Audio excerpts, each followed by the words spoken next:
तुम मसीह लोग मूर्ति पूजा क्यों नहीं करते हो? क्या मसीही लोग ईश्वर को नहीं मानते हैं इसलिए तो मूर्ति पूजा नहीं करते हो? क्या मसीह दूसरे लोगों से नफरत करते हैं इसीलिए मूर्ति पूजा नहीं करते हैं? क्या तुम मसीहों को नहीं पता कि सबका मालिक एक है, ईश्वर, सारे ईश्वर एक हैं, चाहे किसी को भी तुम मानो, सब ईश्वर एक ही ईश्वर है। प्रभु यीशु ख्रीष्ट मधुर नाम आपण मानक समस्त ख्रीष्ट प्रेम नमस्कार। प्रिय मोर भाई भौणी मैंने आपण मैंने देखुं सत्यवाणी।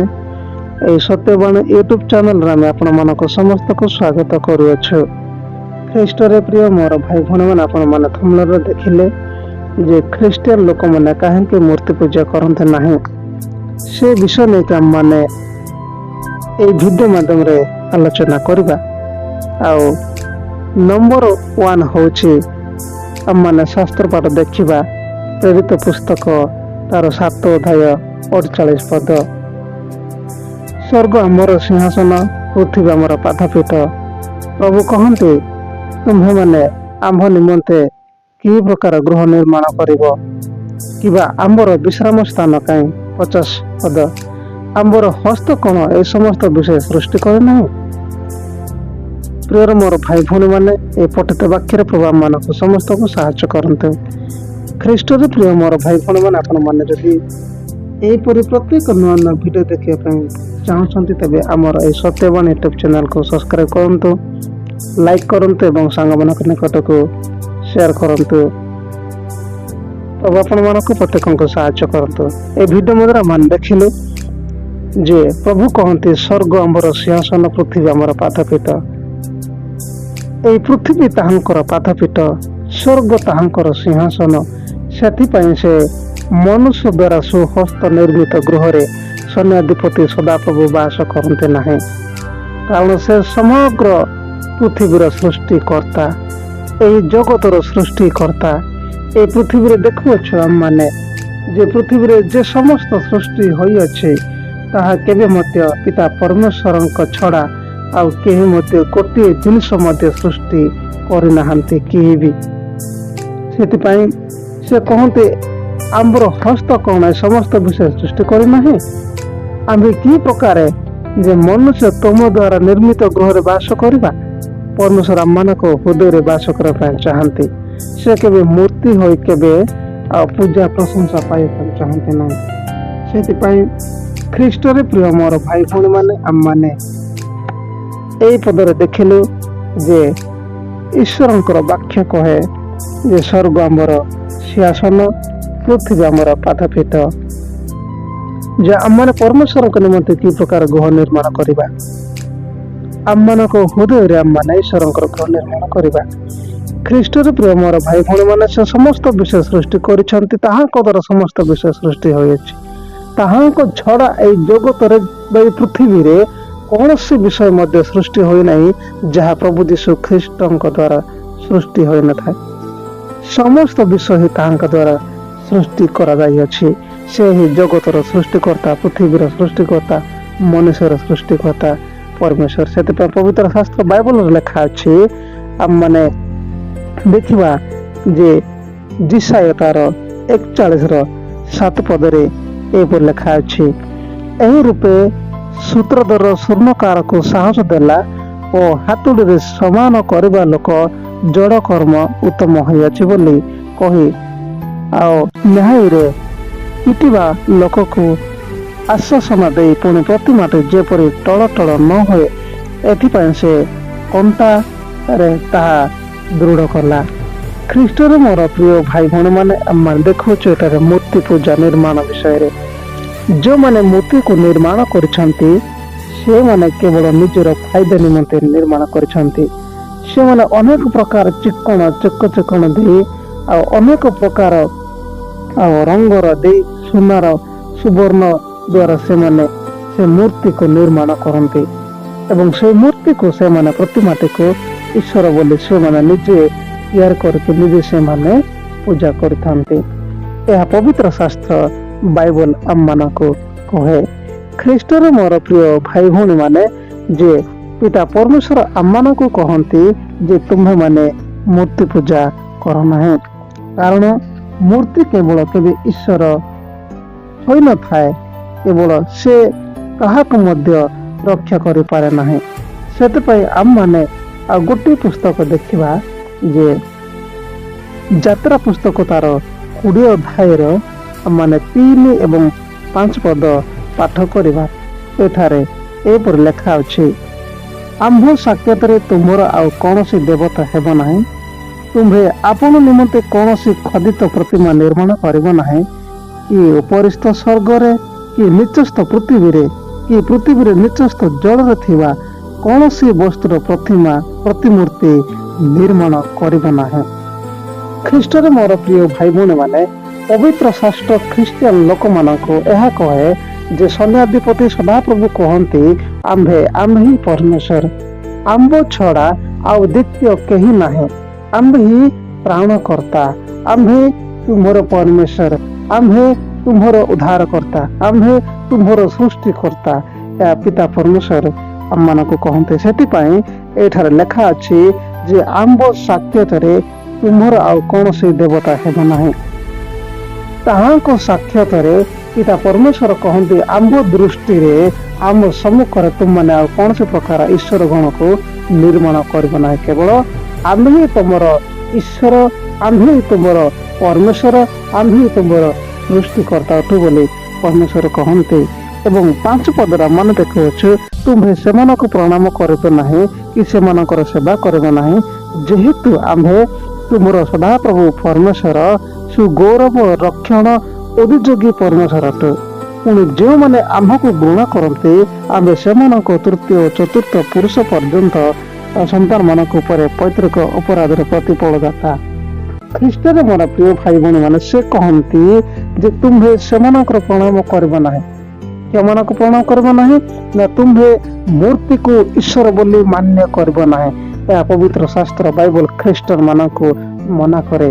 କାରଣ ପିତା ପରମେଶ୍ୱର ପ୍ରଭୁ ଯୀଶୁ ଖ୍ରୀଷ୍ଟ ଜଣେ ହିଁ ମାତ୍ରକ, ସେ ହିଁ ସୃଷ୍ଟିକର୍ତ୍ତା, ସେ ହିଁ ଈଶ୍ୱର ଅଟନ୍ତି। ସେଥିପାଇଁ ପ୍ରିୟ ମୋର ଭାଇ ଭଉଣୀ ମାନେ, ଏଠାରେ ଦେଖିଲେ ଯେ ଆମ୍ଭ ସମ୍ମୁଖରେ ତୁମ୍ଭର କୌଣସି ପ୍ରତିମା ତୁମ୍ଭେ ନିର୍ମାଣ କରିବ ନାହିଁ। 4 ପଦରେ ଦେଖିଲୁ, ତୁମ୍ଭେ ଆପଣ ନିମନ୍ତେ କୌଣସି ଖଦିତ ପ୍ରତିମା ନିର୍ମାଣ କରିବ ନାହିଁ। ତୁମେ କୌଣସି ଆଉ ସେବା କରିବା ନିମନ୍ତେ, ପୂଜା କରିବା ନିମନ୍ତେ ଈଶ୍ୱର ଗଣକୁ ନିର୍ମାଣ କରିବ ନାହିଁ। କେବଳ ଆମ୍ଭେ ତୁମର ପରମେଶ୍ୱର ଅଟୁ। ଉପରିସ୍ଥ ସ୍ୱର୍ଗରେ ହେଉ କି ନିଚସ୍ଥ ପୃଥିବୀରେ ହେଉ କି ଜଳରେ ଥିବା ଯେକୌଣସି ପ୍ରାଣୀକୁ ମଧ୍ୟ ତମେ ଈଶ୍ୱର ବୋଲି ମାନି ତା ନିର୍ମାଣ କରିବ ନାହିଁ। ଏହା ପରମେଶ୍ୱରଙ୍କର ପବିତ୍ର ଶାସ୍ତ୍ର ବାଇବଲ କହେ। 5 ପଦରେ ଦେଖିଲୁ, ତୁମେ ସେମାନଙ୍କୁ ପ୍ରଣାମ କରିବ ନାହିଁ କି ସେମାନଙ୍କର ସେବା କରିବ ନାହିଁ, ଯେହେତୁ ଆମ୍ଭେ ତୁମ୍ଭର ପରମେଶ୍ୱର, ସୁଗୌରବ ରକ୍ଷଣ ଅଭିଯୋଗୀ ପରମେଶ୍ୱର ଅଟୁ। ଖ୍ରୀଷ୍ଟରେ ପ୍ରିୟ ମୋର ଭାଇ ଭଉଣୀ ମାନେ, ଏଠାରେ ଆମମାନେ ଫଷ୍ଟ ରୂପେ ଦେଖିବାକୁ ପାଇଲୁ ଯେ ପବିତ୍ର ଶାସ୍ତ୍ର ବାଇବଲ କହେ, ତୁମେ ସେମାନଙ୍କୁ ପ୍ରଣାମ କରିବ ନାହିଁ। ତୁମେ ନିଜ ମୂର୍ତ୍ତିକୁ ତିଆରି କରି, ପ୍ରତିମାକୁ ତିଆରି କରି ଈଶ୍ୱର ବୋଲି ସେମାନଙ୍କୁ ମାନ୍ୟ କରିବ ନାହିଁ। ଯଦି ଆମମାନେ ଦେଖିବା, ଆଉ ଯେଉଁ ଈଶ୍ୱର କି ଜଗତ ଓ ତନ୍ମଧ୍ୟସ୍ଥରେ ଥିବା ସମସ୍ତ ବିଷୟକୁ ସୃଷ୍ଟି କରିଛନ୍ତି, ସେ ପରମେଶ୍ୱର ଆମମାନଙ୍କୁ କହନ୍ତି, ଆମ୍ଭେ ତୁମର ପରମେଶ୍ୱର। ଖ୍ରୀଷ୍ଟରେ ପ୍ରିୟ ମୋର ଭାଇ ଭଉଣୀ ମାନେ, ଆଜି ଆମମାନେ ଆଉ ଏକ ପବିତ୍ର ଶାସ୍ତ୍ର ବାଇବଲର ପାଠ କରିବା। ଦ୍ୱିତୀୟ ବିବରଣୀ ପୁସ୍ତକ ଆମମାନେ ଦେଖିବା। ଦ୍ୱିତୀୟ ବିବରଣୀ ତାର 4 ଅଧ୍ୟାୟର ଆମମାନେ 39 ପଦ ପାଠ କରିବା। ଦ୍ୱିତୀୟ ବିବରଣୀ ତାର 4 ଅଧ୍ୟାୟ ଆଉ 39 ପଦ ମୁଁ ପାଠ କରୁଛି, ଆପଣ ମାନେ ପାଇପାରିବେ। ଏ ନିମନ୍ତେ ତୁମ୍ଭେ ଆଜି ଏହା ଜ୍ଞାତ ହୁଅ ଓ ଆପଣା ହୃଦୟରେ ଏହା ବିବେଚନା କର, ଊର୍ଦ୍ଧ୍ୱସ୍ଥ ସ୍ୱର୍ଗରେ ଓ ଅଧସ୍ଥ ପୃଥିବୀରେ ସଦାପ୍ରଭୁ ପରମେଶ୍ୱର ଅଟନ୍ତି, ଅନ୍ୟ କେହି ନାହିଁ। ପ୍ରିୟ ମୋର ଭାଇ ଭଉଣୀ ମାନେ, ଏଠାରେ ଆମେ ଦେଖିଲୁ ଯେ ତୁମମାନେ ଆଜି ଏହା ଜ୍ଞାତ ହୁଅ, ତୁମମାନେ ଏହା ଜାଣ ଯେ ସ୍ୱର୍ଗରେ ହେଉ କିମ୍ବା ପୃଥିବୀରେ ହେଉ, ସଦାପ୍ରଭୁ ପରମେଶ୍ୱରଙ୍କୁ ଛାଡ଼ି ଆଉ ଅନ୍ୟ କେହି ନାହାନ୍ତି। କେବଳ ସେ ହିଁ ଜଣେ ଏକମାତ୍ର ଉଦ୍ଧାରକର୍ତ୍ତା, ଏକମାତ୍ର ସତ୍ୟ ଓ ଜୀବନ୍ତ परमेश्वर अटंती। सेतिपाई पवित्र शास्त्र बाइबल आम मानक कहे जे तुम माने यह ज्ञात हो, कारण उद्दस्त स्वर्ग हो कि नीचस्थ अधस्थ पृथ्वी रे हो, केवल सदा प्रभु जन ही मात्र परमेश्वर अटंती। आउ को छाड़ देले आउ अन्य केही नाहंती। आम माने स्पष्ट रूपे बुझी पारछु ख्रीष्ट मोर प्रिय भाई भणी माने आउ पिता परमेश्वर आम मानक तांकर पवित्र शास्त्र बाइबल माध्यम आम मानक सचेतन करती। किंतु आम माने देखिबा आउ गीत संहिता तार 4 अध्यायर आम माने 5 पद पाठ करवा आपण माने मो सहित पाई परिबे। गीत संहिता 115 पर्वर आम माने 4, 5, 6 पद माने पाठ करवा। एठारे पर लेखा अछि, सेमानकर प्रतिमा सब रूपा और सुना मनुष्यर हस्तकृत कर्म अटे। सेमानकर मुख अछि मात्र से माने कथा कहंती नाही, चक्षु सेमानकर अछि मात्र से माने देखंती नाही, सेमानकर कर्ण अछि मात्र से माने सुनंती नाही, नासिका सेमानकर अछि मात्र से माने आघ्राण करंती नाही। 7 पद, सेमानकर हस्त अछि मात्र से माने स्पर्श करंती नाही, चरण अछि सेमानकर मात्र से माने गमन करंती नाही, किबा कंटर से माने कथा कहंती नाही। 8 पद, सेमानकर निर्माणकारी माने और सेमानक ठारे निर्भरकारी माने सेमानक तुल्य हेबे। ख्रीष्टर मोर प्रिय भाई भणी माने आम माने एठार देखुछु पवित्र शास्त्र बाइबल कहे जे से माने जो माने कि प्रतिमा को निर्माण करंती से माने आउ पृथ्वी जेतेबेले सदाप्रभु पुण्याधिपति सदाप्रभु प्रभु यीशु ख्रीष्ट ए धरापृष्ठ आगमन करेंगे सेतेबेले से माने से मानक परि हेबे, जो माने कि आज सुनारे और रूपारे आउ ताहा जेपरि टळमळ न होय एतिपाई हातुड़ी द्वारा कंटारे से माने ताहाको माने टाइट करंती एवं ताहाको निर्माण करी लोक मानक सम्मुख को आणंती एवं लोक मानक कहंती एही आम मानकर ईश्वर, एही आम मानकर आउ देवता। किंतु परमेश्वरंकर वाक्य कहे ख्रीस्टियन लोक माने काहेकि मूर्ति पूजा करते ना, यही कारण जोगु से माने मूर्ति पूजा करते ना। से मानकर कान अच्छी से माने देखि पारते ना, हाथ अच्छी से माने छुई पारते ना, कान अच्छी से माने शुणी पारते ना, नाक अच्छी से निश्वास नहीं पारते ना। किंतु ये समस्त विषय केवल मनुष्य ही सृष्टि करते, मनुष्य ही सृष्टि करे लोक मानकु आउ एपरि दियंती। आम माने आउ एक पुस्तक देखिबा, जिरिमिया पुस्तक तार 25 पर्वर आम माने पाठ करबा 6 पद। एठारे एपरि लेखा अछि, आउ अन्य देवता गणर सेवा और सेमानकु प्रणाम करबा निमंते सेमानक पश्चातगामी हो नाही ओ आपण मानक हस्तकृत कर्म द्वारा मते विरक्त कर नाही, तोहरे मु तुममानकर कौनसी अमंगल करबी नाही। ख्रीष्टरे प्रिय मोर भाई भणी माने देखिले कि परमेश्वरकर वाक्य कहे जे तुम्बे सेमानक ईश्वर बोली मान्य करबो नाही, कि तुम्बे सेमानकर सेवा करबो नाही, कि तुम्बे सेमानकर प्रणाम करबो नाही, कि सेमानक सेवा करबो निमंते मध्य तुम्बे एबे मध्य निवृत्त हेबन, सेमानकर सह आउ भागित हेब नाही। सेमानक ईश्वर रूपे केवल द्वितीय विवरण तार 13 पर्वर 6 एवं 7, 8 माने पाठ करिबा। आ तुमर कि तुम्भ पूर्व पुरुष मानकर अज्ञात कौन से देवता अर्थात तुम मानकर चतुर्दिगस्थ निकटवर्ती बा तुम्हार दूरवर्ती पृथ्वी रे एक प्रांत अन्य प्रांत मध्य जे कौन सी गोष्ठी जे कौन सी देवता है ताहा विषय तुम्भको भुलाई जेबे तुम्भ मातृपुत्र भ्राता कि तुम्बर पुत्र कि तुम्बर कन्या कि तुम्बर वक्ष स्थायिनी भाज्य कि तुम्बर प्राण समान मित्र गोपन कहे ଚାଲ ଆମ୍ଭେମାନେ ଅନ୍ୟ ଦେବତା ଗଣର ସେବା କରୁ। ତେବେ ତୁମ୍ଭେ ସେ ଲୋକର କଥାରେ ସମ୍ମତ ହେବ ନାହିଁ କି ତାହାର କଥା ଶୁଣିବ ନାହିଁ, କେବଳ ତାହା ପ୍ରତି ଚକ୍ଷୁ ଲଜ୍ଜା କରିବ ନାହିଁ ଅବା ତାହାକୁ ଦୟା କରିବ ନାହିଁ କି ତାହାକୁ ଲୁଚାଇ ରଖିବ ନାହିଁ। ପ୍ରିୟର ମୋର ଭାଇ ଭଉଣୀମାନେ, ଏଠାରେ ଆମମାନେ ଦେଖିଲୁ ଯେ ଅନ୍ୟ ଦେବତା ଗଣର ପୂଜା ନ କରିବା ବିଷୟ ବାଇବଲ ଆମମାନଙ୍କୁ ସଚେତନ କରେ।